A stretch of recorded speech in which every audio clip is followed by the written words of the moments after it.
বিশ্ব টেস্ট চ্যাম্পিয়নশিপের ফাইনালে হারার পর আবারও সাদা পোশাকে মাঠে নামছে ভারতীয় দল। আজ রাতে তাদের প্রতিপক্ষ ওয়েস্ট ইন্ডিজ। এই সিরিজটিও বিশ্ব টেস্ট চ্যাম্পিয়নশিপের অংশ। টেস্টের পাশাপাশি সফরে ওয়েস্ট ইন্ডিজের সঙ্গে 3টি ওয়ানডে ও 5টি টি-20 খেলবে ভারত। কিন্তু এর আগেই সুনীল গাভাস্কারের তোপের মুখে পড়েছেন ভারতের অধিনায়ক রোহিত শর্মা।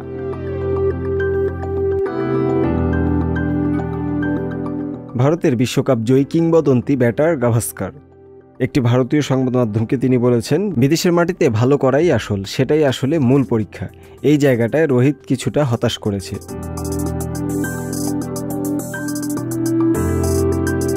অথচ অধিনায়ক হিসেবে আইপিএলে দারুণ সফল রোহিত শর্মা। ফ্র্যাঞ্চাইজি এই টুর্নামেন্টে তার নেতৃত্বে মুম্বাই ইন্ডিয়ান্স জিতেছে 5টি ট্রফি, কিন্তু ভারত জাতীয় দলের নেতৃত্ব কাঁধে নিয়ে তিনি এখনও তেমন কোনো সাফল্য পাননি। অন্যদিকে ম্যাচের নানা সময় তার এক সিদ্ধান্ত নিয়ে উঠেছে প্রশ্ন। তাই নিয়েই মুখ খুলেছেন গাভাস্কার। তিনি বলেছেন, সম্প্রতি ইংল্যান্ডের মাটিতে টেস্ট চ্যাম্পিয়নশিপের ফাইনালেও ব্যর্থ হয় ভারত। গত জুনে ওই লড়াইয়ে ভারতকে 209 রানে হারিয়ে চ্যাম্পিয়ন হয় অস্ট্রেলিয়া।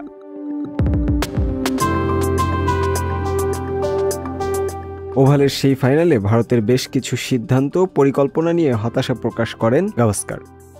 সেখানে রোহিতের নেতৃত্ব নিয়েও নিজের ভাবনা তুলে গোপন রাখেননি এই সাবেক ভারতীয় ব্যাটিং নক্ষত্র।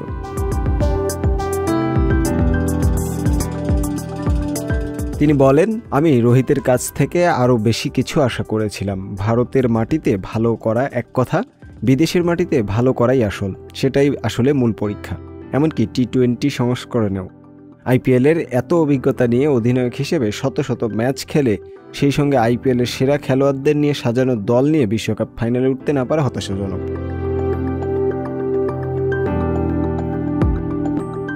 টেস্ট চ্যাম্পিয়নশিপের টানা 2 চক্রের ফাইনাল খেলেও চ্যাম্পিয়ন হতে পারেনি ভারত।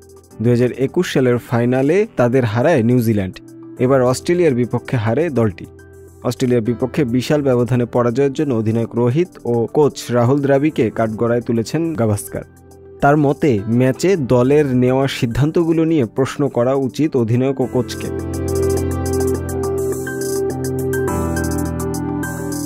গাভাস্কার বলেন, তাদের জিজ্ঞাসা করা উচিত, কেন আপনারা প্রথমে ফিল্ডিং নিলেন।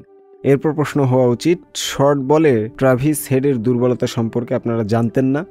সে যখন 80 করে ফেলল তখনই কেবল কেন বাউন্সার দেওয়া হলো? হেড যখন ব্যাটিংয়ের জন্য ক্রিজে গেলেন, ধারাভাষ্য কক্ষে রিকি পন্টিং বলছিল তাকে বাউন্সার মারো, বাউন্সার মারো। সবাই এটা জানতো, কিন্তু আমরা চেষ্টাও করিনি। এভাবেই বিশ্ব ক্রিকেটে হতাশার জন্ম দেওয়া ভারতীয় ক্রিকেট দলকে তুলোধুনো করেছেন দেশটির ইতিহাসের অন্যতম সেরা এই ব্যাটসম্যান।